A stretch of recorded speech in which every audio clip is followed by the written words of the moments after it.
Welcome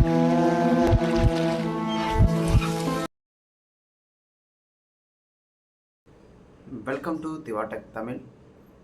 நம்ம இன்னைக்கு பார்க்க போகிற மேட்சோட ரிவ்யூ வந்து எல்எஸ்சி vs கிங்ஸ் 11 பஞ்சாப். நேற்று முடிஞ்ச இந்த மேட்ச்சில் நம்ம ஒரு 2 முக்கியமான விஷயங்களை பார்க்க வேண்டியது இருக்குது. ஃபஸ்ட்டு ஸ்ரேயஸ் ஐயரோட கேப்டன்ஷிப்.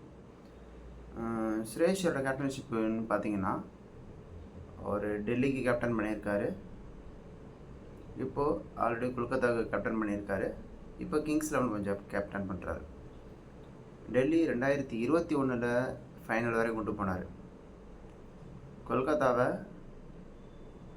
போன வருஷம் ஃபைனல் வரை கொண்டு போய் வின் பண்ணார். இந்த வருஷம் கிங்ஸ் 11 பஞ்சாப் வந்திருக்காரு. ஃபஸ்ட்டு 2 மேட்ச் வந்து வின் பண்ணியிருக்காங்க. ஓகேங்களா? அவருடைய பேட்டிங் பர்ஃபார்மன்ஸும் கடந்த 2 வருடம் 2023 செம இம்ப்ரூவ்மெண்ட் ஆகிருக்கு. நம்ம அதாவது ஒரு கேப்டன்ஷிப் பண்ணும்பொழுது ஒரு பாசிட்டிவ் இன்டென்ட் வேணும்னு சொல்லுவோம். அது அவர் பேட்டிங்லேயும் இருக்குது, ப்ளஸ் இப்போ அந்த கேப்டன்ஷிப்லேயும் ஆட் ஆகிருக்குது. ஓகேங்களா? அவர் கேப்டன்ஷிப் நேற்று பயங்கரமாக அது பாசிட்டிவ் இன்டென்ட் இருந்தது. அதனால தான் அவங்க பெரிய ஸ்ட்ரைக்லாம் எடுத்தாங்க பவுலிங்கில். ஓகேங்களா? இப்போது ஸ்ரேயஸ் ஐயரை பார்க்கும் பொழுது அவருடைய க்ரோத், அவருடைய பேட்டிங் பெர்ஃபார்மன்ஸ் எல்லாமே இம்ப்ரூவ்மெண்ட் ஆகிருக்கு. பேட்டிங் பெர்ஃபார்மன்ஸ் எடுத்துக்கிட்டிங்கன்னா அவர் மேக்ஸிமம் ஷார்ட் பாலே அவர் விளையாட தெரியாதுன்னு சொல்லுவாங்க. ஒரு ப்ரெஸ் கான்ஃபரன்ஸில் கூட ஷார்ட் பால் உங்களுக்கு விளையாட தெரியாதா, ஏன் உங்களுக்கு சரியாக விளையாட முடியல உங்களால் அப்படின்னு கேட்கும் பொழுது எனக்கு விளையாட தெரியலையா அப்படின்னு சொல்லி கோவப்பட்டு கேட்டார் அந்த நிருபர்கிட்டே. அதுக்கப்புறம் ஆனால் அதை வந்து இம்ப்ரூவ்மெண்ட் பண்ணிக்கிட்டார். அதை டெக்னிக்காகவும் சரி அதை விளையாண்டு இப்போ ஷார்ட் பால் போட்டால் 6 அடிப்பார். ஓகேங்களா? அந்த அளவுக்கு அவருடைய இம்ப்ரூவ்மெண்ட் வந்திருக்கு.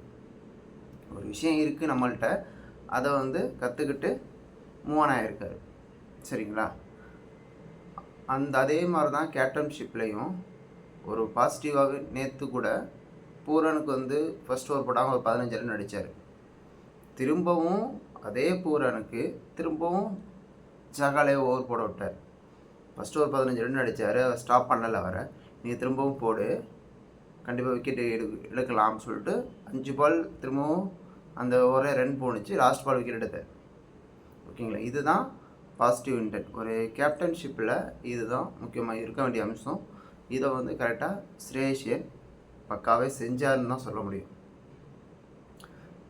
இன்னொரு விஷயம் என்ன பார்க்கணுன்னா, எல்எஸ்ஜியோட பவுலிங் சைடை வந்து ரொம்ப வீக்காக தெரியுது. அது ஏன் அப்படி சொல்கிறேன்னு வச்சிங்களேன். ஃபஸ்ட்டு மேட்ச் வந்து 210 ரன் கொடுத்தாங்க, ரெண்டாவது மேட்ச்சு 190 கொடுத்தாங்க, போன மேட்சுமே 172 ரன்னு அடிக்கிறதுக்கு எத்தனை ஓவரில் அடித்தாங்க, ஒரு 4 ஓவர்ஸ் ஸ்பேர் இருக்கும்போது அடிச்சிட்டாங்கன்னு நினைக்கிறேன். அப்படிங்கும் பொழுது எல்எஸ்ஜி தான் இந்த ஒவ்வொரு மேட்ச் ஜெயிக்க அந்த பவுலிங் ஹெல்ப்ஃபுல்லாக இருக்கும். ஆனால் ஒரு டோர்னமெண்ட்டு ஜெயிக்கணும்னா அந்த பவுலிங் அட்டாக் வச்சுக்கிட்டு ஜெயிக்க முடியாது. ஏன்னா அந்த பவுலிங்கில் மோஷின் கான் இல்லை, மயங்க் யாதவ் இல்லை, ஆகாஷ்தீப் இல்லை, அவங்க ஸ்ட்ரைக் பவுலர் யாருமே கிடையாது எல்எஸ்ஜியில். அப்படிங்கும் பொழுது ஸ்ட்ரைக் பவுலர் யாராவது இருந்தால் தான், ஒரு ஆள் கூட இல்லைன்னா அந்த அந்த டோர்னமெண்ட்டை அவங்க எப்படி ஜெயிக்க முடியும்? ஓகேங்களா? அது ஒரு மேட்ச் ஜெயிச்சது கூட பேட்டிங்னால ஜெயித்தாங்க. ஃபஸ்ட்டு பவுலிங் போட்டாங்க, செகண்ட் பேட்டிங் பண்ணும்போது தான் ஜெயித்தாங்க. ஓகேங்களா? ஆனால் இந்த டோர்னமெண்ட்டை எப்படி அவங்களால ஜெயிக்க முடியும்? 2 விஷயம் முக்கிய அம்சமாக பார்க்க வேண்டியது இருக்குது. ஓகேவா? அப்புறம் நம்ம இப்போ வந்து எல்எஸ்ஜியோட பேட்டிங் பர்ஃபார்மன்ஸ் பற்றி பார்க்கலாம். எல்எஸ்ஜியில் batting Mitchell Marsh, Aiden Markram open பண்ணாங்க. ஐடன் மார்க்ரம் ஸ்டார்டிங் நல்லா கிடைச்சது, பட் அதை அவர் கண்டினியூ பண்ணலை. மிச்சல் மார்ஷ் ஃபஸ்ட்டு 2 மேட்ச் நல்லா விளையாண்டார். இந்த மேட்ச் ஃபஸ்ட்டே விக்கெட்டு கொடுத்துட்டார். ஓகேங்களா? பேட்டிங் எல்எஸ்ஜிக்கு பார்க்கும் பொழுது ஓகே, பெட்ரு பேட்டிங் டீம் இருக்குன்னு நம்ம வச்சுக்கலாம். பட் ரிஷப் பண்ட் ஃபார்முக்கு வரல. ரிஷப் பண்ட் ஃபார்முக்கு வந்துட்டாருன்னா நல்லாயிருக்கும். ஆனால் பவுலிங் தான் ரொம்ப வீக்காக தெரியுறாங்க எல்எஸ்ஜியில். எல்எஸ்சி பவுலிங்கில் வந்து இப்போ அவங்க வந்து ஷமர் ஜோசப் வச்சுருக்காங்க அப்படிங்கும் பொழுது, இல்லை ரீப்ளேஸ்மெண்ட்டாக யாருக்காவது ரீப்ளேஸ்மெண்ட்டாக ஷமர் ஜோசப்பை கொண்டு வரணும், இல்லை அப்படி ட்ரை பண்ணி பார்க்கணும். சப்போஸ் அவங்க இல்லையா, மயங்கி யாதவுக்கு யாராவது ரீப்ளேஸ்மெண்ட்டாக எடுத்து ஆகணும். இதில் ஏதாவது சேஞ்சஸ் பண்ணால் மட்டும்தான் அவங்க ஏதாவது டோர்னமெண்ட் உள்ள பிளே ஆஃப்ல வர வாய்ப்பு இருக்கும். இல்லைனா அது ரொம்ப கஷ்டமாயிடும். நம்ம நெக்ஸ்ட் வந்து கிங்ஸ் லெவன் பஞ்சாப் பார்க்கலாம். கிங்ஸ் லெவன் பஞ்சாப் பொறுத்த வரைக்கும் ஒரு பவுலிங் சரி, பேட்டிங் சரி, ஒரு பியூர் டீமாக தெரியுறாங்க. கிங்ஸ் லெவன் பஞ்சாப் இதுக்கு முன்னாடி 2021, 2023 ஃபஸ்ட் 2 மேட்சஸ் வின் பண்ணியிருக்காங்க. அப்புறம் கோட்டை விட்டுருக்காங்க. இதே மாதிரி இப்போ இந்த மேட்சும் ஃபஸ்ட் 2 மேட்ச் வின் பண்ணியிருக்காங்க. பட் இதில் என்ன டிஃப்ரென்ஸ்னால், ஸ்ரேயஸர் கேப்டன்ஷிப் வந்து பயங்கரமாக தெரியுது. ஓகேங்களா, கேப்டன் அந்த டீமில் ஒரு பக்காவாக இருந்தாருன்னா அந்த டீம் கண்டிப்பாக மேலே வரும். ஓகேங்களா, அந்த வகையில் கிங்ஸ் லெவன் பஞ்சாபுக்கு ஸ்ரேயஸர் கேப்டன் வச்சது நல்ல விஷயமா பார்க்குறேன்.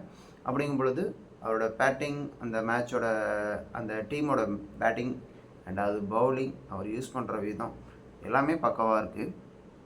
இதை அப்படியே மெயின்டைன் பண்ணி கொண்டு போனால் கண்டிப்பாக பிளே ஆஃபுக்கு கிங்ஸ் லெவன் பஞ்சாப் வந்துடும். ஓகேங்களா, நீங்கள் கிங்ஸ் லெவன் பஞ்சாபில் ஆஸ்திரேலியன் பிளேயர்ஸ் நிறையா இருப்பாங்கன்னு சொல்லுவாங்க. பட் நேற்று 171 கொண்டு போனாங்க. ஆனால் அதில் எந்த வெளிநாட்டு பிளேயருமே இறங்கலை. ஃபர்ஸ்ட் ஓப்பன்லேருந்து பிரப்சிம்ரன் சிங், ஆரியா இறங்கினாங்க. பிரப்சிம்ரன் சிங் பயங்கர பேட்டிங் பெர்ஃபார்மன்ஸ், நல்லா விளாண்டார். அப்புறம் ஸ்ரேயஸர் இறங்கினாங்க. அப்புறம் நேகல் வதேராவை இம்பேக்ட் சப்பாக இறக்குனார். செம்ம ஹிட்டிங். நேகல் வதேரா வந்து இப்போது அவருடைய ஹிட்டிங் எபிலிட்டியை வந்து இம்ப்ரூவ்மெண்ட் பண்ணியிருக்காரு. பயங்கரமாக ஹிட் பண்ணுறாரு பாலை. ஓகேங்களா, இது வந்து நல்ல சிம்டம்ஸ் கிங்ஸ் லெவன் பஞ்சாபுக்கு. அதே மாதிரி தான் போன மேட்ச்சில் இம்பேக்ட் சப்பா இறங்குனது வந்து ஒரு பவுலர் இறங்குனாங்க. அந்த பவுலருமே பயங்கரமாக பெர்ஃபார்மன்ஸ் பண்ணார். ஓகேங்களா, அப்போ அப்படி பார்க்கும் பொழுது இம்பேக்ட் சப்பை பயங்கரமாக யூஸ் பண்ணுறாங்க கிங்ஸ் லெவன் பஞ்சாப். ஆனால் அந்த அப்படி பார்க்கும் பொழுது நம்ம ரெண்டுமே அவங்க பயங்கரமாக இருக்காங்க. பேட்டிங் சரி, பவுலிங் சரி நல்லா பண்ணுறாங்க. இதை எப்படி கேப்டன் யூட்டிலைஸ் பண்ணுறாரு அப்படிங்கிற பொறுத்து தான் பிளே ஆஃப் பிரகாசமாக இருக்குது. இதை எப்படியே கண்டினியூ பண்ணி கொண்டு போனான்னா கண்டிப்பாக வந்துடுவார் மேலே. ஓகேங்களா, கிங்ஸ் லெவன் பஞ்சாபில் குறை சொல்கிற அளவுக்கு எதுவுமே இல்லை. ஸ்ரேயஸரோட பேட்டிங் பர்ஃபார்மன்ஸ் இருக்கட்டும், மற்ற டீம் பிளேயர்ஸோட பேட்டிங் பர்ஃபார்மன்ஸாக இருக்கட்டும், அந்த டீமோட bowling Hardeep Singh, Jansen, Maxwell bowling நல்லா கான்ட்ரிபியூட் பண்ணுறாரு. எல்லாருமே நல்லா பண்ணுறாங்க. ஓகேங்களா, இதில் நம்ம எதுவும் சேஞ்சஸ் பண்ணுற அளவுக்குலாம் ஒன்றும் இல்லை. ஓகேங்களா, இப்படியே கண்டினியூவாக பண்ணாங்கன்னா கண்டிப்பாக அவங்க டாப் 4 கன்ஃபார்ம். எல்எஸ்ஜிக்கு வந்து அந்த பவுலிங்கை மாற்றலைன்னா அவங்க டாப் 4 வர்றது ரொம்ப கஷ்டம். ஓகே, நம்ம எல்எஸ்ஜி வர்சஸ் கிங்ஸ் லெவன் பஞ்சாபோட மேட்ச் ரிவ்யூ பார்த்துட்டோம். நெக்ஸ்ட் வீடியோவில் நம்ம இன்னொரு டீமோட ரிவ்யூ பார்க்கலாம். தேங்க்யூ.